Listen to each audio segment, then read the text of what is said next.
नमस्कार मित्रांनो, लक्ष्मीच्या पावलांनी या मालिकेच्या पुढील भागात आपल्याला पाहायला मिळणार आहे. कला रूम मध्ये येते तेव्हा अद्वैत कलाची गादी गुंडाळून व्यवस्थित ठेवलेली असते. कला ते पाहून म्हणते, अरे हे काय माझी गादी कुणी गुंडाळून ठेवली? अद्वैत म्हणतो, मीच ठेवली गुंडाळून.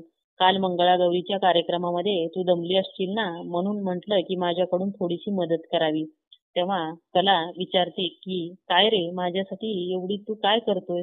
तेव्हा अद्वैत कॉफी पीत म्हणत असतो की ही खूप विचारत असते, हिला पटवून देण्यासाठी काहीतरी मोठं कारण सांगावं लागेल.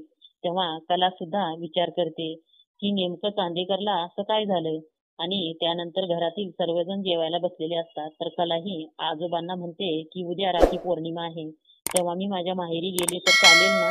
मग लगेच रागाने सरोज म्हणते, काय गरज आहे माहेरी जाण्याची? तुम्हाला तर भाऊ सुद्धा नाही, मग कशाला जायचं? तेव्हा अद्वैत सर्व ऐकतो. तर पुढील भागात अद्वैत कलाला माहेरी जाण्याची परवानगी देईल का? सरोजच्या नाकावर टिचू?